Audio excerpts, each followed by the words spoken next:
इतना सन्नाटा क्यों है भाई?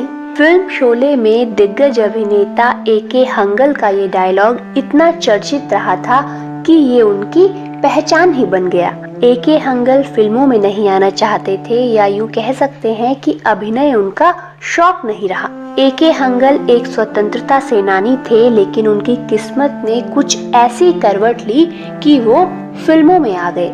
उन्होंने फिल्मों में कई यादगार किरदार निभाए, जिनके लिए हंगल साहब को हमेशा याद किया जाएगा। 40 साल के करियर में ए.के. हंगल ने करीब 225 फिल्मों में काम किया और उनकी एक भी फिल्म ऐसी नहीं है जिसमें हंगल ने अपनी छाप न छोड़ी हो। हिंदी सिनेमा के इतिहास में ए.के. हंगल और उनका योगदान आज भी दर्ज है, लेकिन एक वक्त था जब उसी इंडस्ट्री ने हंगल साहब का साथ तब छोड़ दिया जब वो आर्थिक रूप से कमजोर हो गए। चकाचौंध की दुनिया का यही काला सच है। यहाँ लोग तभी तक आपको सिर आंखों पर बैठाते हैं जब तक आप सूरज बनकर चमकते हैं, लेकिन जैसे ही ये सूरज चमकना बंद हो जाता है तो उसे अर्श से फर्श पर फेंकने में भी देर नहीं लगाते। ए.के. हंगल भी कुछ इसी तरह की पीड़ा का शिकार हुए थे। जिस ए.के. हंगल ने हिंदी सिनेमा में इतिहास के नए पन्ने जोड़े, उसी को अपने जीवन में एक ऐसा दौर देखना पड़ा जो किसी की भी रूह कपा दे। ए.के. हंगल की बॉलीवुड में तब एंट्री हुई जब अमूमन एक्टर्स अभिनय से संन्यास लेने की सोचते हैं। 52 साल की उम्र में फिल्म तीसरी कसम से उन्होंने बॉलीवुड में कदम रखा था। उम्र ज्यादा थी तो उन्हें ज्यादातर किरदार बुजुर्ग के ही मिलते थे।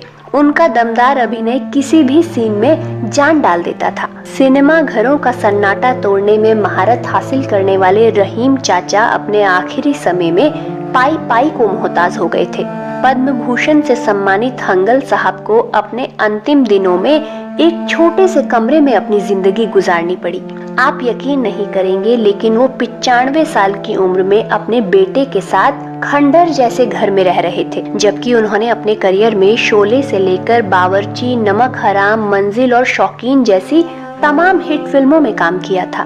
एक वक्त पर तो हंगल साहब की हालत इतनी खराब हो गई थी कि उनके पास अपनी दवाइयां खरीदने तक के पैसे नहीं थे। हालांकि फिल्म इंडस्ट्री से अमिताभ बच्चन और करण जौहर जैसी कई हस्तियों ने ए.के. हंगल की आर्थिक रूप से मदद की थी, लेकिन तब जब उन्हें हंगल की हालत के बारे में पता चला था और उनके बेटे ने कहा था कि अब उनके पास उनके पिता का इलाज कराने के लिए पैसे नहीं बचे हैं, उससे पहले किसी ने भी हंगल साहब के बारे में सोचने की कोशिश भी नहीं की। अपने प्रशंसकों के बीच रहीम चाचा के नाम से मशहूर हंगल साहब एक बार अपने घर में ही बाथरूम में फिसलकर गिर गए थे, जिसके बाद उनकी जांघ की हड्डी टूट गई और पीठ में भी काफी चोट आई।